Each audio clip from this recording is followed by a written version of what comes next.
Members of the family Felidae are obligate carnivores. All cats, from the majestic four-nippled tiger to the 6 to 8 on average, sometimes an odd-numbered nippled domestic cat, must eat meat to survive. Despite being very good at puking up grass, they have lost the ability to digest and ferment most plant matter. However, they're very good at digesting meat and organs with levels of fat that would quickly give us a heart attack. Cats have evolved into exceptional hunters with exceptional sensory capabilities. However, all of this may have been driven by a lack of sense. All cats lack the ability to taste sweet. An irreversible genetic mutation in a common ancestor made their sweet receptors inoperable. So sweet and sour soup just tastes like sour soup. Cats may have become the super predators that they are because everything else just tasted like crap. You take my ding-dongs away, I'd go a little crazy too. What other small evolutionary quirks and adaptations can help explain the cat? What makes the tiger Why'd you bleep that? I mean like tick-tock, like a Follow me while we go behind the tiger. That's weird. Inside? Follow me while we go inside behind the tiger? Oh, just inside the tiger. I think that's worse. Whatever. We'll talk about cats after a quick message about our sponsor. Have you ever wanted to be a tiger? Well, this month, Tigra arrives in Marvel Contest of Champions, a free-to-play fighting game you get right on your mobile device. This means that you can bring her and a whole menagerie of animal costume enthusiasts into your home. Here's Rhino, a man so powerful not even a rhino eating him can stop him. That's just how his suit looked like. That's how he do. Vulture has powerful wings and claws capable of breaking a man in two. I haven't seen a lot of robotically enhanced vultures, and honestly, I'm glad about it. And of course, there's Tigra, who is dressed as my #1 last-minute Halloween costume, a kitty cat. Tigra here has heightened strength, speed, stamina, and razor-sharp claws. I do not, but I do look exactly as good as Tigra when I wear this outfit. Hitmonkey and Tigra are new this month, joining over 170 Marvel characters from every imaginable multiverse in Marvel Contest of Champions. Go download it now from the App Store or Google Play and play as these new characters, only available in the contest. Cats have very good night vision. They can see in the dark almost 6 times better than we can. When the lights come up at the club, they're not as surprised at who they've been dancing with. They have a tapetum lucidum, which is a reflective layer inside the eye and behind the retina. The retina is where light-detecting photoreceptors are. So light hits those receptors on the way in and then is bounced back through those receptors again, amplifying the response to available light that enters the eye. Think of it like how the taste of a Taco Bell bean burrito is amplified by tasting it while you eat it, and then again when you verp it back up. The tapetum lucidum is what creates that eye shine effect. I mean, it's a little awkward if you're trying to hide. It's like if a ninja rode to work on his bike and then forgot to take his little pant cuff reflectors off. I see you, ninja. Like many animals, cats have a palpebra tertia, or third eyelid. This is what sometimes makes your cat look like a little demon baby when it wakes up. Think of it like a moist wipe, but for your eye. This membrane cleans and moistens the surface of the eye while also protecting it. Humans have a little fold called a plica semilunaris on the inside corner of their eye, which is a remnant of this membrane. It's not that weird little bump. That's the lacrimal caruncle. Kind of want to pop it. You may have noticed that the pupil shape of a tiger is different than that of a domestic cat. There's lots of pupil shapes out there. Some are vertical, some are horizontal, some, like ours, are rounded in shape. And then whatever the hell this is. It's like the mouth of a sad ghost.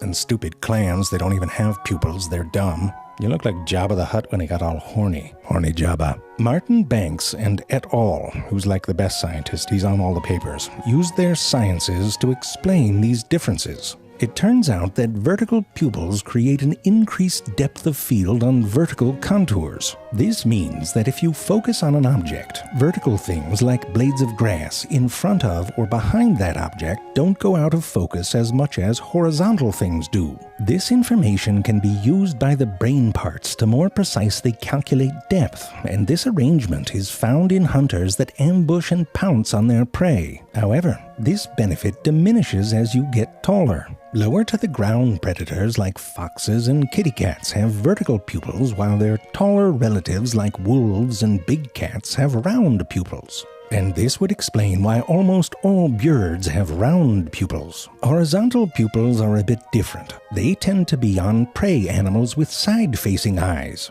These function more to create a wide panorama that can discern a predator's movement across horizontal lines on the landscape. This only really works if the pupil is parallel to the horizon. And in these animals, as their head moves up and down, their eyes rotate to keep their pupils in line. It's pretty cool, isn't it? I know what you're thinking. If vertical pupils are so great, why do my cat's eyes go all cray-cray before it pounces? Once a cat is locked in on its target, it's probably trying to get as much visual information as possible before it flies blind, so to speak. Because of their relatively big-ass eyes, cats can't really focus on things closer than about 11 inches. This is a bit of an awkward blind spot to have if you use your face to kill things. The cat's vibrissae, or whiskers, help fill in this information gap. These are sturdy hairs that go deep into the skin where they are surrounded by sensory receptors. Like a fishing pole, the hair itself can't feel, but the receptors are like your finger on the line. As the whiskers are displaced, these receptors respond to things like the force, direction, and acceleration of that movement to create a kind of touch picture. Sort of like when you feel around for keys in a cluttered handbag, except better. It seems as though they can even sense the air currents surrounding objects. When cats attack, this shot goes later. When cats attack, their whiskers move forward. Okay, so it's a bit of a fart in a hurricane if you're trying to stop a charging giraffe. But if you hunt large animals with a precision bite, it can be the difference between dinner and getting all messed up. Whiskers may even allow a cat to feel the pulse of its prey, so it knows when it's safe to let go. Cats have a very good sense of smell, with over 40 times the odor-detecting cells in their nose parts. Cats communicate through scent. For example, here is this lion's Tinder and LinkedIn profiles, all in one. It's like the internet, except communicated by pissing all over stuff. It's basically the internet. To really get up in there and interpret these signals, they have another smelly organ called the vomeronasal, or Jacobson's organ. It is located above the roof of the mouth behind the front teeth where the cat has little ducts that lead to it. When animals that have this organ use it, they exhibit what should be called stank mouth, but scientists call it Flayman's response, whatever. You know Flayman must have liked the stank though. I'll check to see if the milk is good kind of guy. What's that brown thing on the carpet? Go get Flayman, he'll smell it. In any case, you know when you try and smell your own breath without using your hand and you think no one notices? This is what you look like. Domestic cat owners will sometimes see this after their cat has a quick chat with its eye of Sauron, so to speak. You know the position. It's the, "What, honey, my doctor asked me to send him a picture of my hemorrhoid" position. Telemedicine. Oh, don't front. We know what you... Oh, you were going to lick your toes? Is that how you normally do it? One of the most striking features of a cat's tongue is that it is rough. You'd think it'd be meow. Sorry, dad joke. Being licked by a cat is kind of like watching a 2-year-old that just learned how to blow through a harmonica. Super cute at first, and then quickly becomes painful.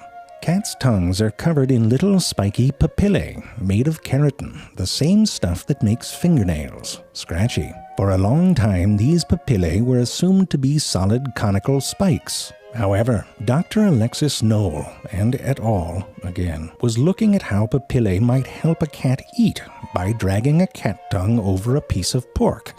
As one does in science. She had a lot of tongues lying around, all donated post-mortem. You know she has a good comeback when somebody says, "What's the matter, cat? Got your tongue?" Oh, you'll find it's just the opposite, Mr. Bond. Anywho, Dr. Knoll found that after cleaning the papillae, some of the meat was still stuck. A closer look revealed that the papillae are not solid cones, but rather grooved in a U-shape. It turns out that these grooves are just the right size to pull in and hold a certain amount of saliva from the mouth through surface tension. This is very useful in grooming, which is like the cat's main gig. Cats have 2 layers of fur. An outer protective coat of longer, thicker hairs and an undercoat of many fine hairs. If the cat had a smooth tongue, its saliva would cause the top layers of hairs to mat and stick together, and would only partially penetrate the fur. In the grooming motion of the cat, however, the papillae rotate to become perpendicular with the tongue, while the fur is compressed. This allows the papillae to get all the way to the surface of the skin. As these are drawn through the fur, they deposit the trapped saliva along the thin strands of hair and onto the skin. Even big furry cats like the snow leopard can reach their skin with their papillae. Only the domestic Persian has fur too long and dense for effective self-grooming. You can kind of tell. This grooved tongue brush filled with spit adaptation is good for cleaning, but it may also be vital for cooling. Cats have very few sweat glands, and the ones they have are mainly on the pads of their paws. Wait, how many toes is that? The saliva that they deposit on their skin and fur evaporates and helps them cool down. Cats use another fancy tongue trick when they drink. That is, if they can actually find the water. They can't really see things close up, but still, heaven forbid you get your nose a tiny bit wet. Trust me, I could drink beer out of a bucket in the dark. Both dogs and cats curl their tongues backward when they drink, but the dog creates a kind of little spoon shape that goes under the water and scoops it up and brings it back to the mouth. Since the dogs do it that way, the cat had to do it all different. Instead of going under the water, cats rest a smooth part of their curled under tongue on the surface of the water. This creates liquid adhesion, which you can kind of feel if you put your palm on the surface of water. Try it when your roommate is in a bath. For science. When the cat pulls its tongue back, water is pulled up with it through inertia. This creates a column of water suspended for a moment before gravity screws everything up. The cat's mouth quickly chomps on that water column before it falls.